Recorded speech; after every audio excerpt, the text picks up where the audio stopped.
Halo, Assalamualaikum. Jumpa kembali dalam seminar proposal tesis. Dalam program studi Magister Pendidikan Bahasa dan Sastra Indonesia Universitas PGRI Madiun tahun 2023. Bersama saya, Wiwi Marwanti, SPD.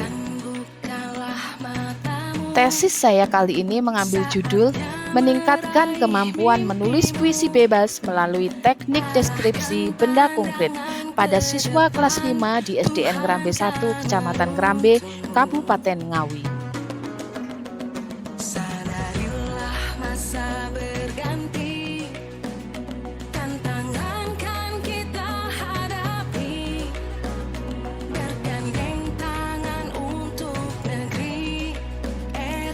Latar belakang masalah.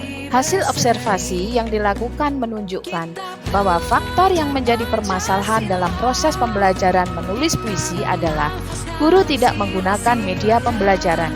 Guru hanya menyuruh siswa membuka buku dan menyimaknya. Kemudian guru menjelaskan tentang ciri-ciri puisi dan langsung menyuruh siswa untuk membuat puisi. Fokus penelitian. Penelitian ini difokuskan pada keterampilan menulis siswa kelas 5 pada SDN Ngrambe 1, Kecamatan Ngrambe, khususnya menulis puisi dengan menggunakan media benda konkret. Rumusan masalah. 1. Bagaimanakah implementasi pembelajaran menulis puisi dengan teknik deskripsi benda konkret untuk meningkatkan keterampilan menulis puisi? 2. Permasalahan apa sajakah yang ditemukan pada pembelajaran menulis puisi dengan teknik deskripsi benda konkret untuk meningkatkan keterampilan menulis puisi? 3. Solusi apa sajakah yang ditemukan pembelajaran menulis puisi dengan teknik deskripsi benda konkret untuk meningkatkan keterampilan menulis puisi? Tujuan penelitian. 1. Mendeskripsikan dan menjelaskan implementasi penggunaan media teknik deskripsi benda konkret untuk meningkatkan keterampilan menulis puisi bahasa Indonesia. 2. Mengidentifikasi dan menjelaskan permasalahan yang ditemukan pada penggunaan media teknik deskripsi benda konkret untuk meningkatkan keterampilan menulis puisi bahasa Indonesia. 3. Menjelaskan solusi atas masalah yang timbul pada penggunaan media teknik deskripsi benda konkret untuk meningkatkan keterampilan menulis puisi bahasa Indonesia. Manfaat penelitian. 1. Manfaat teoritis. Hasil penelitian ini diharapkan dapat memperkaya khasanah teori yang terkait dengan pembelajaran bahasa Indonesia. Manfaat penelitian. Manfaat praktis bagi guru yaitu mampu mendeskripsikan penggunaan teknis deskripsi benda konkret untuk meningkatkan keterampilan menulis puisi bahasa Indonesia. Kemudian manfaat untuk siswa dengan menggunakan media benda konkret dapat dijadikan pilihan bagi siswa dalam pembelajaran menulis puisi bebas bahasa Indonesia. Manfaat bagi sekolah meningkatkan mutu kualitas pembelajaran khususnya mata pelajaran bahasa Indonesia tentang menulis puisi bebas. Media adalah sesuatu yang digunakan sebagai perantara guna menyampaikan pesan agar lebih cepat dipahami dalam proses belajar mengajar. Sedangkan benda konkret adalah alat bantu pembelajaran yang ada di alam nyata dan dapat dibuktikan serta memiliki ukuran, digunakan guru dan membantu siswa dalam mencapai tujuan pembelajaran. Definisi istilah. Keterampilan menulis puisi bebas. Menurut Haryadi dan Zamzani 1996-77, merupakan suatu kemampuan melalui proses melahirkan atau menurunkan pikiran dan gagasan berupa tulisan lambang-lambang grafik yang dirangkai secara utuh, lengkap dan jelas sehingga gagasan atau buah pikiran dapat dikomunikasikan kepada pembaca dengan berhasil.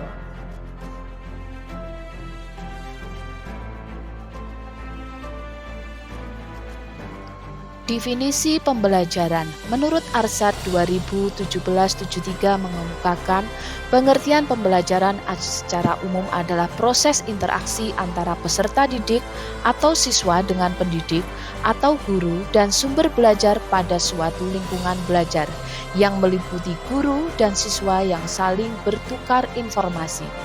Menurut Rusman 2012, pembelajaran pada hakikatnya merupakan suatu prosesi interaksi antara guru dan siswa, baik interaksi langsung seperti tatap muka maupun interaksi secara tidak langsung menggunakan media pembelajaran.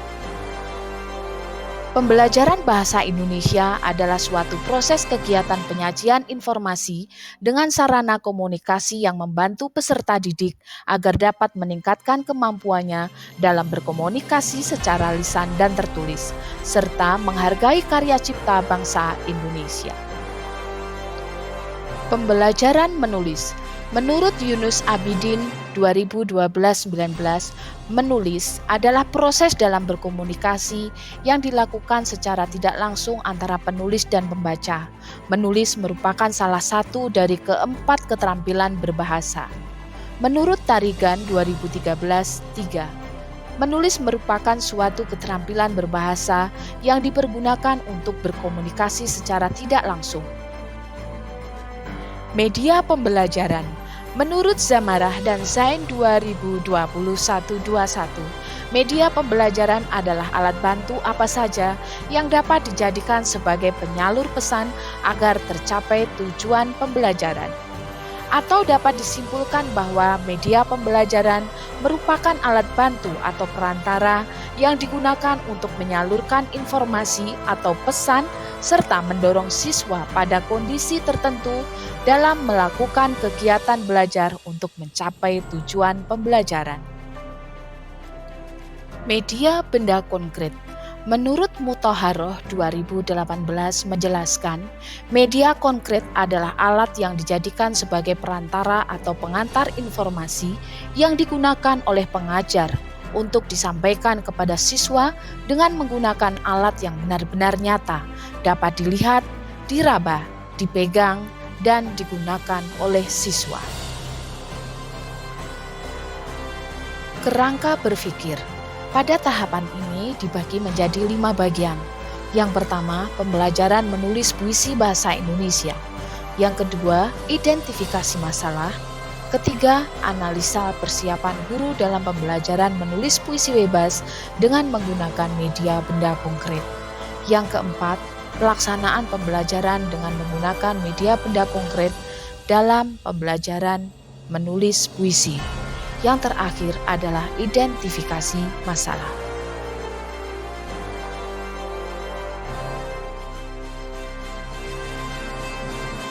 Pendekatan penelitian terdiri dari 2, yaitu deskriptif. Metode deskriptif adalah suatu metode dalam meneliti status sekelompok manusia, suatu objek, suatu kondisi, suatu sistem pemikiran, ataupun suatu kelas peristiwa pada masa sekarang.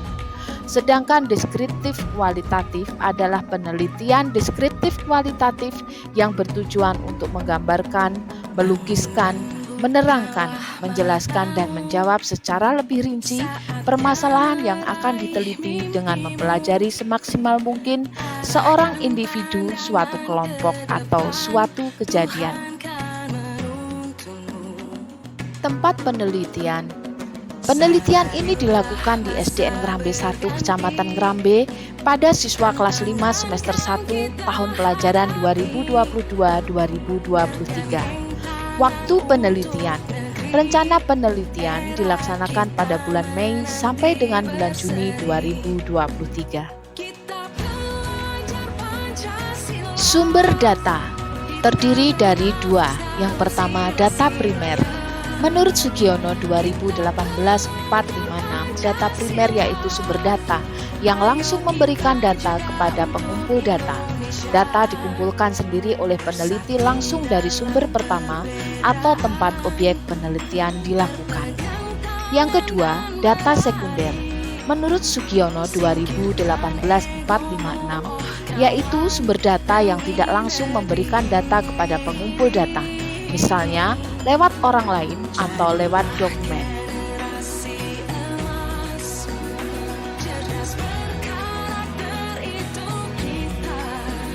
Instrumen pengambilan data. Menurut Sugiono 2009-305, dalam penelitian kualitatif yang menjadi instrumen atau alat penelitian adalah peneliti itu sendiri, sehingga peneliti harus divalidasi. Validasi terhadap peneliti meliputi pemahaman metode penelitian kualitatif, penguasaan wawasan terhadap bidang yang diteliti, kesiapan peneliti untuk memasuki objek penelitian, baik secara akademik maupun secara logis. Teknik pengambilan data. Kali ini kita akan mengambil 4 teknik. Yang pertama yaitu observasi. Menurut Sugiono 2018-229, observasi merupakan teknik pengumpulan data yang mempunyai ciri yang spesifik bila dibandingkan dengan teknik yang lain. Yang kedua, wawancara. Wawancara merupakan tanya jawab lisan antara 2 orang atau lebih secara langsung dengan maksud tertentu. Teknik yang ketiga yaitu angket. Angket atau kuesioner merupakan teknik pengumpulan data dengan cara memberikan lembar atau formulir yang berisi pertanyaan-pertanyaan untuk diberikan kepada responden. Teknik yang keempat adalah dokumentasi.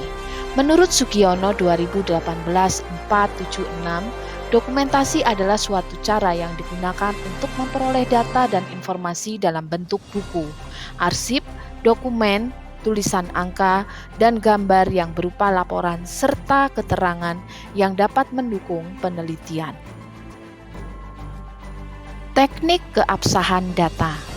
Menurut Mulung 2017-97, pemeriksaan terhadap keabsahan data pada dasarnya selain digunakan untuk menyanggah balik yang dituduhkan kepada penelitian kualitatif yang mengatakan tidak ilmiah, juga merupakan sebagai unsur yang tidak terpisahkan dari tubuh pengetahuan penelitian kualitatif. Uji keabsahan data meliputi 1. Credibility. Uji credibility atau kredibilitas atau uji kepercayaan terhadap data hasil penelitian yang disajikan oleh peneliti agar hasil penelitian yang dilakukan tidak meragukan sebagai sebuah karya ilmiah yang dilakukan. 2. Transferability. Validitas eksternal menunjukkan derajat ketepatan atau dapat diterapkannya hasil penelitian ke populasi di mana sampel tersebut diambil. 3. Dependability, reliabilitas. Penelitian yang dipendiliti atau reliabilitas adalah penelitian apabila 75 penelitian yang dilakukan oleh orang lain dengan proses penelitian yang sama akan memperoleh hasil yang sama pula. 4. Confirmability, objektivitas. Penelitian bisa dilakukan objektif apabila hasil penelitian telah disepakati oleh lebih banyak orang. Penelitian kualitatif uji confirmability berarti penguji hasil penelitian yang dikaitkan dengan proses yang telah dilakukan. Teknik analisis data. 1. Pengumpulan data yang diperoleh dari hasil wawancara, observasi, dan dokumentasi dicatat dalam catatan lapangan yang terdiri dari 2 bagian, yaitu deskriptif dan reflektif. 2. Reduksi data. Setelah data terkumpul, selanjutnya dibuat reduksi data, guna memilih data yang relevan dan bermakna, memfokuskan data yang mengarah untuk memecahkan masalah, penemuan, pemaknaan, atau untuk menjawab pertanyaan. 3. Penyajian data. Penyajian data dapat berupa bentuk tulisan atau kata-kata, gambar, grafik, dan tabel. Tujuan sajian data adalah untuk menggabungkan informasi sehingga dapat menggambarkan keadaan yang sesungguhnya. 4. Verifikasi data. Penarikan kesimpulan dilakukan selama proses penelitian berlangsung, seperti halnya proses reduksi data. Setelah data terkumpul cukup memadai, maka selanjutnya diambil kesimpulan sementara, dan setelah data benar-benar lengkap, maka dapat diambil kesimpulan akhir. Demikian presentasi saya tentang proposal tesis dari bab 1 sampai bab 3 yang berjudul Meningkatkan Kemampuan Menulis Puisi Bebas melalui Teknik Deskripsi Benda Konkret pada siswa kelas 5 di SDN Ngrambe 1, Kecamatan Ngrambe, Kabupaten Ngawi. Semoga bermanfaat untuk diri saya sendiri khususnya, juga rekan-rekan sejawat pada umumnya. Kritik dan saran sangat kami nantikan demi kemajuan dalam pembuatan proposal tesis ini. Sekian presentasi dari saya. Wassalamualaikum warahmatullahi wabarakatuh. Terima kasih.